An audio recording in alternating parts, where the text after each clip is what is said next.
আসসালামু আলাইকুম প্রিয় অনলাইন শিক্ষার্থীরা। যুক্তিবিদ্যা প্রথম পত্রের ৩১তম ক্লাসে তোমাদের স্বাগতম। আমি মোহাম্মদ আনিসুর রহমান, প্রভাষক যুক্তিবিদ্যা, বালারহাট আদর্শ school and college, Naodanga, Phulbari, Kurigram. National curriculum and text books board অর্থাৎ এনসিটিবি কর্তৃক অনুমোদিত সিলেবাসের আলোকে রচিত যুক্তিবিদ্যা প্রথম পত্রের আজ হলো ৩১তম ক্লাস। আজকের অধ্যায় যুক্তির উপাদান, অধ্যায় নম্বর ৩। এই অধ্যায়ে মোট ক্লাস হবে ১২টি। তৃতীয় অধ্যায়ের পাঠ পরিকল্পনা অর্থাৎ ১২টি যে পাঠ রয়েছে শিরোনাম, এই শিরোনামগুলো দেখানো হবে। দেখো, ১ নম্বর হলো পদ ও বাক্য, ২ পদ ও শব্দ, ৩ পদের ব্যাক্তার্থ ও যথার্থ, পদের ব্যাক্তার্থ ও যথার্থের বিপুল হেরবুদ্ধি নিয়মের সীমাবদ্ধতা ৪ নম্বর, ৫ নম্বর হলো পদের প্রকারভেদ, ৬ নম্বর বাক্য ও যুক্তিবাক্য, ৭ নম্বর হলো অবধারণ ও যুক্তিবাক্য, ৮ নম্বর যুক্তিবাক্যের গঠন, ৯ নম্বর বাক্যের শ্রেণীবিভাগ, ১০ বাক্যকে যুক্তিবাক্যে রূপান্তর। অর্থাৎ এই ১০টি ক্লাস আমাদের হয়েছে। আজ আমাদের ১১ নম্বর ক্লাস অর্থাৎ যুক্তিবাক্যে পদের ব্যক্তি। তো আমাদের আজ ১১ নম্বর ক্লাস, আর এই অধ্যায়ে থাকবে একটি ক্লাস, শেষ ১২ নম্বর ক্লাস বাকি থাকবে, এটি আমরা পরবর্তীতে নিব।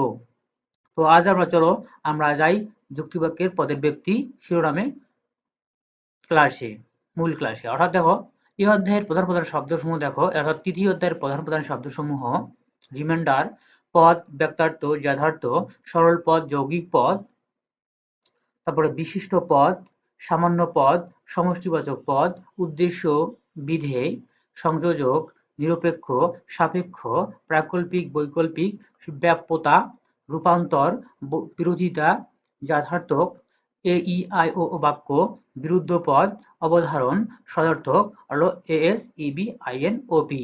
অর্থাৎ এই শব্দগুলোর প্রাথমিক যে সংজ্ঞা রয়েছে, তোমরা এই সংজ্ঞাগুলো অবশ্যই মুখস্থ করবে। তাতে করে কি হবে, তোমাদের যে নৈবিত্তিক আছে এই অধ্যায়ের, এই নৈবিত্তিকগুলো খুব সহজেই তোমরা পেয়ে যাবে।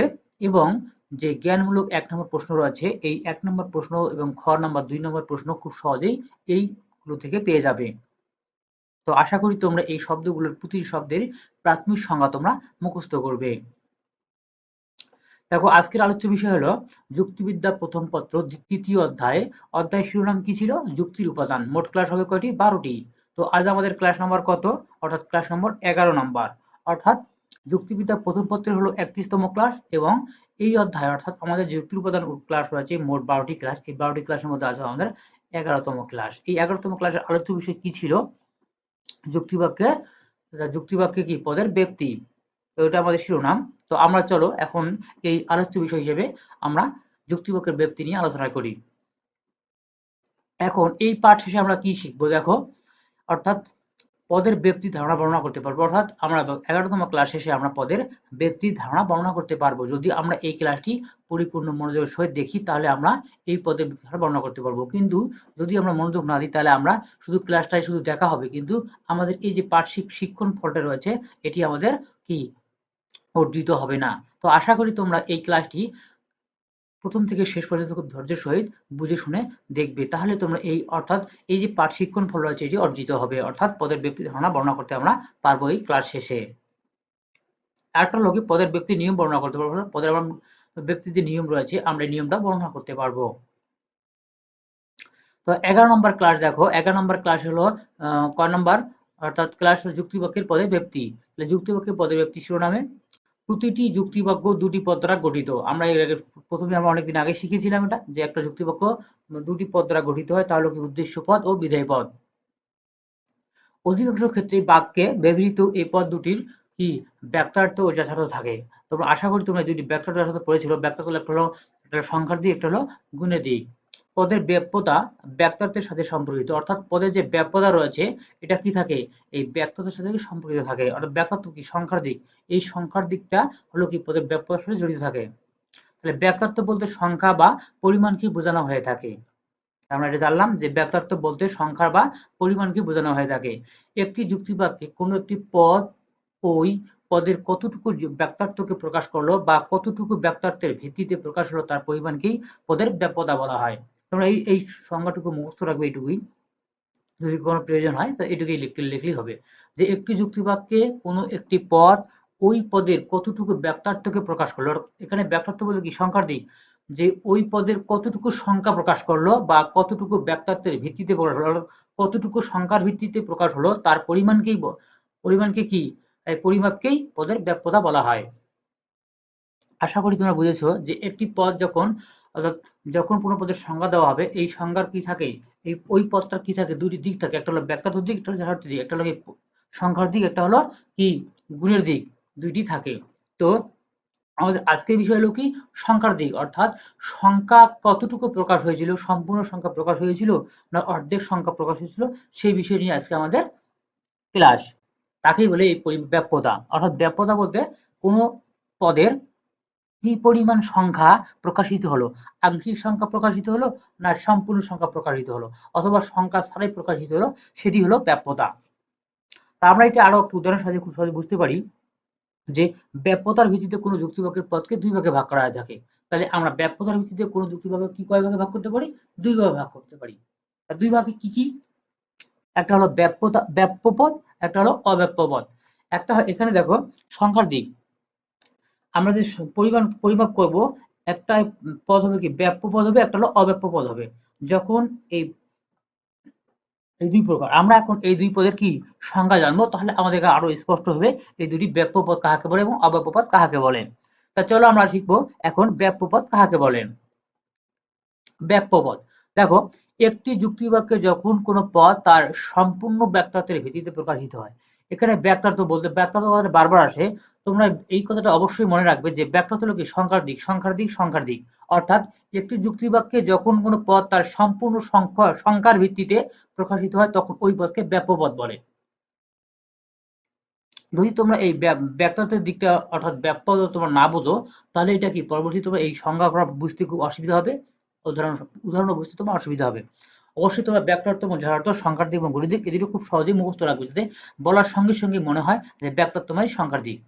যেমন যেমন কি সকল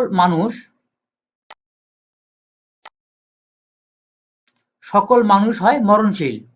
দেখো যেমন কি সকল মানুষ হয় মরণশীল, এই বাক্যটিতে মানুষ পদটি এর সমগ্র ব্যাখ্যার্থ নিয়ে প্রকাশিত হয়েছে।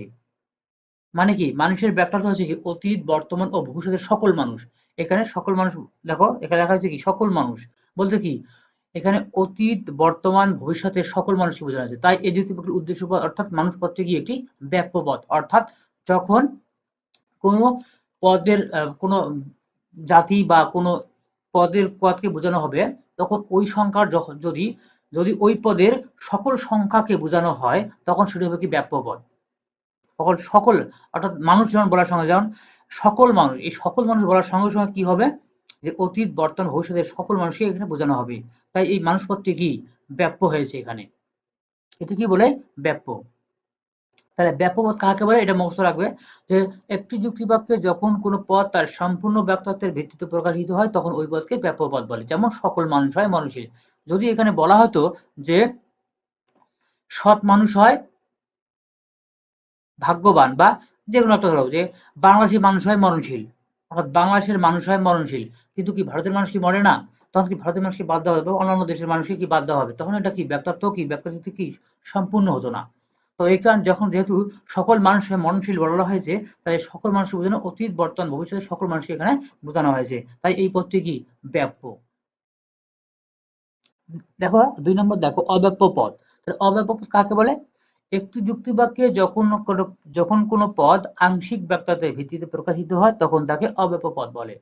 এবার দেখো কি একটি যুক্তিবাক্যে যখন কোনো পদ আংশিক সংখ্যার ভিত্তিতে, ব্যাখ্যার্থ বলতে কি সংখ্যার দিক, আংশিক সংখ্যার ভিত্তিতে প্রকাশিত হয় তখন তাকে কি অব্যাপ্য পদ বলে। যেমন কি কিছু মানুষ হয় উচ্চ শিক্ষিত, তাহলে কিছু মানুষ হয় উচ্চ শিক্ষিত, আমরা জানি যে এই যুক্তিবাক্যে মানুষ পদটি কি এর কি সমগ্র ব্যাখ্যার্থের ভিত্তিতে প্রকাশিত হয়নি, অর্থাৎ এখানে কি সমগ্র ব্যাখ্যার্থের বদলে আংশিক ব্যাখ্যার্থের প্রকাশ ঘটেছে, যে কারণে মানুষ পদটি এই যুক্তিবাক্যে কি অব্যাপ্য পদ হিসেবে ব্যবহৃত হয়েছে। তা কিছু মানুষ বলতে কি উচ্চশিক্ষিত। দেখো তুমি তোমার পরিবারে দেখো যে সকল মানুষ কি উচ্চশিক্ষিত কিনা, যে তুমি যদি বলো যে আমার পরিবারের সকল মানুষ উচ্চশিক্ষিত তাহলে কি হবে না, যে আমার পরিবারের কিছু মানুষ হয় উচ্চশিক্ষিত, তাহলে তোমার পরিবারের লোক থেকে কি অর্ধেক মানুষ বা আংশিক বোঝানো হয়েছে। তা সেই ধরনের কিছু মানুষ হয় উচ্চশিক্ষিত, তো যারা উচ্চশিক্ষিত নয় তাদেরকে কি এই উদাহরণ থেকে কি বাদ বাদ দেওয়া হয়েছে, তাই এখানে কি মানুষের কি আংশিক বোঝানো হয়েছে। এই আংশিক বোঝানোর কারণে এই পদটি কি অব্যপ্য হয়েছে। এক কথায় যে পদটি আংশিক বোঝানো হবে বা কিছু বোঝানো হবে সেটি হবে কি অব্যপ্য। আর যে পদটি কি সম্পূর্ণ সংখ্যাকে বোঝানো হবে, এক কথায় সম্পূর্ণ কোন ওই শ্রেণীর কোন একটি সংখ্যাকে কি বাদ যাবে না, তখন হবে ব্যাপ্য। অর্থাৎ সকলকে বোঝালে হবে কি ব্যাপ্য পদ, আর আংশিক বা কিছু বোঝালে হবে কি অব্যাপ্য পদ। আশা করি তোমরা বুঝেছো এটি, যে আংশিক ব্যাপ্য পদ এবং অব্যাপ্য পদ কাহাকে বলে। যদি তোমরা এই ব্যাপ্য পদ এবং অব্যাপ্য পদ বুঝে না থাকো, তাহলে পরবর্তীতে আগালে তোমার কোনো উপকার আসবে না, অর্থাৎ তুমি কিছু বুঝতে পারবে না। অতএব তুমি এই ব্যাপ্য পদ এবং অব্যাপ্য পদ কাহাকে বলে তুমি অবশ্যই খুব সহজভাবে বুঝে নিবে। অর্থাৎ ব্যাপ্য পদ হলো কি সংখ্যায় সকল সংখ্যাকে বোঝাবে, যেমন সকল মানুষ, এখানে এই সকল মানুষ বলতে কি অতীত বর্তমান ভবিষ্যৎ সকল মানুষকে বোঝানো হয়েছে। আর দেখো কিছু মানুষ হয় উচ্চ শিক্ষিত, এখানে কিছু মানুষ বলতে কি অনেক মানুষকে বাদ দেওয়া হয়েছে। এই যে বাদ আমাদের বাদ দিলাম, আংশিক বুঝালাম, এটি হলো অব্যাপ্য পদ। এক কথায় সম্পূর্ণ বুঝালে হবে ব্যাপ্য পদ এবং আংশিক বুঝালে হবে অব্যাপ্য পদ। দেখো পদের ব্যাপ্যতার নিয়ম, অর্থাৎ পদের যে ব্যাপ্যতা আসবে সেই ব্যাপ্যতার নিয়ম রয়েছে। নিয়ম দ্বারা হলো কি গুণ ও পরিমাণের যৌথ নীতি অনুসারে যুক্তিবাক্যের 4টি এ, ই, আই ও শ্রেণীবিভাগ রয়েছে। এসব যুক্তিবাক্যের কোন পদ ব্যাপ্য আবার কোন পদ অব্যাপ্য তা নির্ণয় করার জন্য যুক্তিবিদ্যা দুটি নিয়ম আবিষ্কার করেছেন। এই নিয়ম দুটি ব্যাপ্যতার নিয়ম বলে পরিচিত। তো পদের ব্যাপ্যতার ক্ষেত্রে কি দুটি নিয়ম রয়েছে, এই দুটি নিয়ম তোমরা ভালো করে বুঝবে। প্রথম নিয়ম দেখো, যে সার্বিক যুক্তিবাক্যের উদ্দেশ্যপদ ব্যাপ্য। এই সার্বিক যুক্তিবাক্য তুমি যদি না বোঝো তাহলে এটি কোনো খুব সহজভাবে বুঝতে পারবে না, তখন মনে হবে কি যুক্তিবিদ্যা খুব কঠিন বিষয়। কিন্তু আসলে তুমি যদি পূর্বের পড়া না পড়ে হুট করে একটা পড়ায় চলে আসো, তাহলে বুঝতে অনেকটাই কঠিন হবে। এই জন্য তোমাকে যুক্তিবিজ্ঞানের প্রশ্ন স্টেপ টু স্টেপ তোমাকে অবশ্যই মুখস্থ রাখতে হবে, তাহলে খুব সহজে তুমি বুঝতে পারবে। এখানে সার্বিক যুক্তিবাক্য বলতে কি বোঝায় সেটাকে তোমাকে জানতে হবে। উদ্দেশ্যপদ ব্যাপ্য, তাই সার্বিক যুক্তিবাক্য কাকে বলে, যে যুক্তিবাক্যর সংখ্যা, অর্থাৎ আমরা একটু আগে পড়েছিলাম যে সমগ্র সংখ্যক সংখ্যাকে বোঝাবে, সেটি হলো সার্বিক যুক্তিবাক্য। তাহলে সার্বিক যুক্তিবাক্যের উদ্দেশ্যপদ ব্যাপ্য হয়, কিন্তু বিশেষ যুক্তিবাক্যের উদ্দেশ্যপদ ব্যাপ্য নয়। অর্থাৎ বিশেষ যুক্তিবাক্য কি, যেটি সংখ্যায় অল্প অর্থাৎ আংশিক বোঝানো হয়, সেটি হলো কি বিশেষ যুক্তিবাক্য। তাহলে এই বিশেষ যুক্তিবাক্যের উদ্দেশ্যপদ কি হয়, ব্যাপ্য হয় না। ব্যাপ্যতার এই নিয়ম অনুযায়ী কোনো বিশেষ বাক্যেরই উদ্দেশ্যপদ ব্যাপ্য নয়। অর্থাৎ যে কোনো বিশেষ বাক্য তুমি বলো না কেন, সেই যে কোনো বিশেষ বাক্যের সেই বিশেষ বাক্যের কি উদ্দেশ্যপদ কি হবে না, ব্যাপ্য হবে না।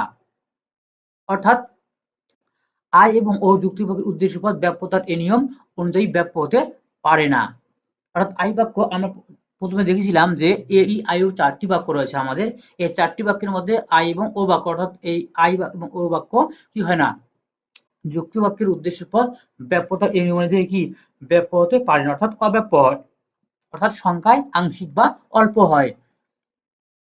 তো আমরা এই নিয়ম অনুযায়ী কি করব, যে সার্বিক যুক্তিবাক্যের উদ্দেশ্যপদ কি হবে, ব্যাপ্য হবে, অর্থাৎ সংখ্যায় অধিক হবে। সার্বিক যুক্তিবাক্যের উদ্দেশ্যপদ কি হবে, উদ্দেশ্যপদ কি হবে, ব্যাপ্য হবে, কিন্তু বিশেষ যুক্তিবাক্যের উদ্দেশ্যপদ কি হবে, অব্যাপ্য হবে। 2 নম্বর দেখো, নয়ার্থক যুক্তিবাক্যের বিধেয় পদ কি হবে, ব্যাপ্য হবে। অর্থাৎ নয়ার্থক যে যুক্তিবাক্য রয়েছে, যে সেই নয়ার্থক যুক্তিবাক্যের বিধেয় পদ কি হবে, ব্যাপ্য হবে, কিন্তু সদর্থক যুক্তিবাক্যের বিধেয় পদ ব্যাপ্য নয়। অর্থাৎ সদর্থক যুক্তিবাক্যের বিধেয় পদ কি হবে না, অব্যাপ্য হবে, অর্থাৎ ব্যাপ্য হবে না। তাহলে ব্যাপ্যতার এই নিয়ম অনুযায়ী সদর্থক যুক্তিবাক্যের বিধেয় পদ কি ব্যাপ্য নয়, তাহলে যুক্তিবাক্যের বিধেয় পদ কি ব্যাপ্য নয়। সদর্থক যুক্তিবাক্য অর্থাৎ মানুষ হয় মরণশীল, এটি হলো কি সদর্থক যুক্তিবাক্য। এই সদর্থক যুক্তিবাক্য কি হয়, বিধেয় পদ কি হয়, ব্যাপ্য হয় না। অর্থাৎ এ এবং আই যুক্তিবাক্যের বিধেয় পদ ব্যাপ্যতার নিয়ম অনুযায়ী ব্যাপ্য হতে পারবে না। তো এটি একটু খুব সহজ, একটু উল্টোপাল্টা তোমার মনে হচ্ছে, তো যে একই কথা বারবার ঘুরে ঘুরে বলতেছে। অর্থাৎ তোমরা আর পরবর্তী যে স্টেপগুলো আছে এই স্টেপগুলো ভালো করে দেখো, তাহলে খুব সহজভাবে বুঝতে পারবে। তাহলে আমরা মনে রাখবো এই দুইটি নিয়ম, এই দুইটি নিয়ম মনে রাখবো আমরা। দুটি নিয়ম ব্যাখ্যা করলে আমরা খুব সহজে বুঝতে পারবো যে এই নিয়ম দুটি বিশ্লেষণ করলে দেখা যায় এখানে 4টি দিক আছে। অর্থাৎ এই যে দুইটি যে নিয়ম রয়েছে, এই দুইটি নিয়মকে যদি আমরা ব্যাখ্যা করি, বিশ্লেষণ করি, তাহলে আমার কি বের হবে, 4টি দিক বের হবে। এই 4টি দিক হলো কি, সার্বিক যুক্তিবাক্যের উদ্দেশ্যপদ ব্যাপ্য হয়, অর্থাৎ সার্বিক যুক্তিবাক্যের উদ্দেশ্যপদ ব্যাপ্য হয়, বিশেষ যুক্তিবাক্যের উদ্দেশ্যপদ অব্যাপ্য হয়। তাহলে আমরা জানি একটা সার্বিক যুক্তিবাক্য, একটা হলো বিশেষ যুক্তিবাক্য। তাহলে সার্বিক যুক্তিবাক্যের উদ্দেশ্যপদ কি হয়, ব্যাপ্য হয়, আর বিশেষ যুক্তিবাক্যের উদ্দেশ্য পদ কি হয়? অব্যাপ্য হয়। 3 নাম্বার কি? নয়ার্থক যুক্তিবাক্যের বিধেয় পদ কি হয়? ব্যাপ্য হয়। তাহলে কি নয়ার্থক যুক্তিবাক্যের বিধেয় যদি অব্যাপ্য হয়, তাহলে সদর্থক যুক্তিবাক্যের বিধেয় পদ অব্যাপ্য হয়। এই চারটি বিষয় আমরা কি মনে রাখবো। তো এই চারটি বিষয় মনে রাখার জন্য কি সূত্র আছে, আমরা এটা পরবর্তীতে আস্তে আস্তে আসবো।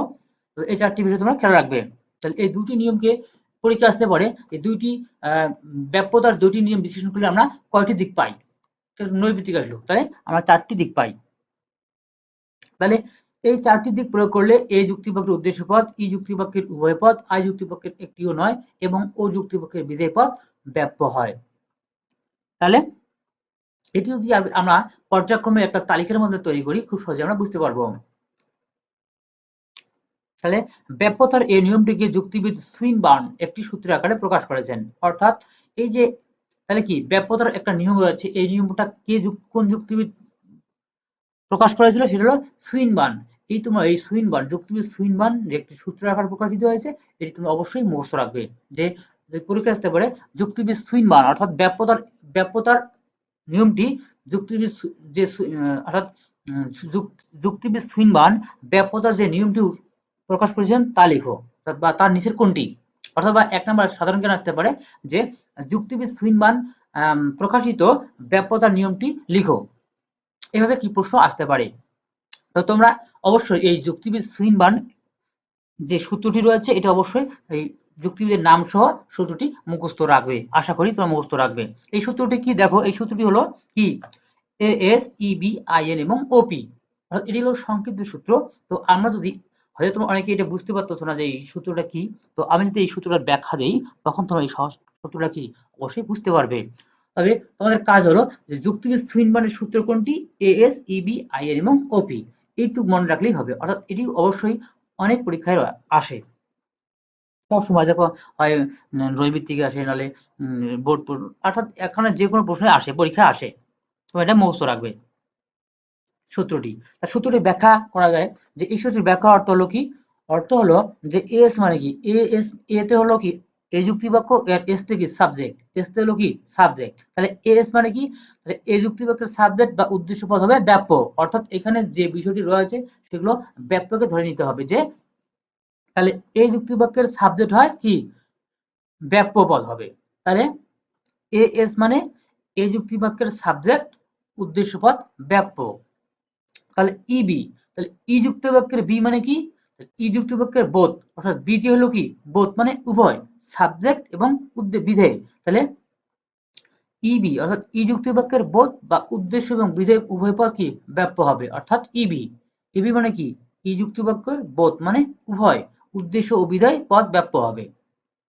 আর আইএন, আই যুক্তিবাক্যের এন মানে কি? এন হতে হবে কি নন, অর্থাৎ আই যুক্তিবাক্যের নন বা কোনো পদ ব্যাপ্য নয়। অর্থাৎ আই যুক্তিবাক্যের কি উদ্দেশ্য পদ এবং বিধেয় পদ কোনোটাই কি ব্যাপ্য নয়, দুইটাই কি অব্যাপ্য হয়, অর্থাৎ আংশিকভাবে প্রকাশিত হয়। তাহলে আইএন মানে আইএন তে কি? তাহলে আই যুক্তিবাক্যের এন তে হলো নন, অর্থাৎ কোনো পদেই ব্যাপ্য নয়।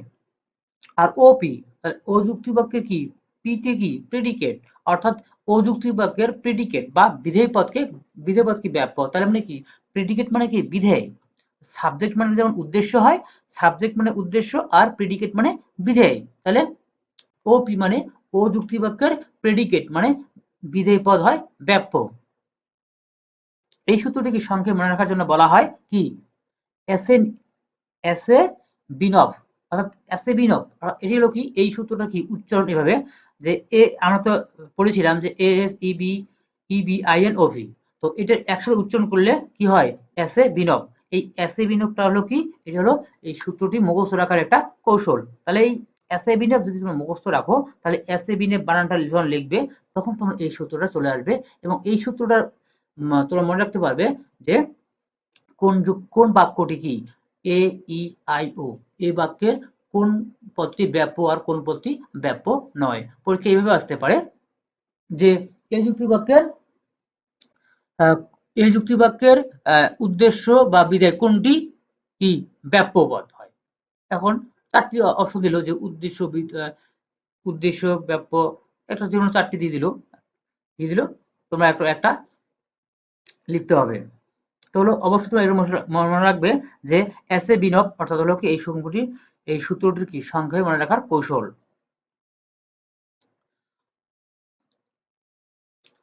তো আমাদের এই যে ব্যাপ্যতা রয়েছে এটি হলো আমাদের কি এই ক্লাসের শেষ, অর্থাৎ তোমরা এটা মনে রাখবে। তো আমাদের এই ক্লাস এই পর্যন্ত সমাপ্ত। তোমাদের পরবর্তী ক্লাসে আমন্ত্রণ রইল। যে এই ক্লাস শেষে আমরা তোমাদের কি বাড়ির কাজ সবসময় আমি দিয়ে থাকি, যে এই ক্লাস শেষে তোমাদের একটা বাড়ির কাজ রয়েছে। সেই বাড়ির কাজটা হলো কি একক কাজ, পদের ব্যাপ্যতা নিয়ম অনুসরণ করে বিভিন্ন যুক্তিবাক্যের ব্যাপ্যতা নির্ণয় করো। অর্থাৎ এখানে তোদের কাজ হবে যে এই বাক্যের এ ই আই ও এই 4টি বাক্যের মধ্যে কোন কোন বাক্যের কোন যুক্তি কোন বাক্য কি কোন বাক্য ব্যাপ্য আর কোন বাক্য ব্যাপ্য নয়, এর একটি কি চার্ট আকারে তোমরা তৈরি করবে। যেমন তোমরা কিভাবে লিখবে এটা, যে লিখবে এ বাক্য উদ্দেশ্যপদ ব্যাপ্য না কি বিধেয় পদ ব্যাপ্য, এটা লিখতে হবে তোমাদেরকে। একটা জাস্ট একটা এইভাবে একটা চার্ট তৈরি করবে তোমরা। যে কিভাবে চার্ট তৈরি করবে, আমরা যে পদের যে নিয়মটা পড়েছিলাম, যে দুইটি নিয়ম রয়েছিলাম, এই দুইটি নিয়ম অনুসরণ করে তোমাদেরকে এই কি বিভিন্ন যুক্তিবাক্যের ব্যাপ্যতা নির্ণয় করতে হবে তোমাদেরকে বাসায় বসে। যদি তুমি এটা পড়ো তাহলে তোমরা বুঝতে হবে যে তোমরা এই ক্লাসটা খুব সঠিকভাবে বুঝতে পেরেছো এবং বা অনুধাবন করতে পেরেছো। তা আশা করি তোমরা এটা পারবে। তো আজ আমাদের ক্লাস এই পর্যন্ত সমাপ্ত। তোমাদের পরবর্তী ক্লাসের জন্য আমন্ত্রণ রইল।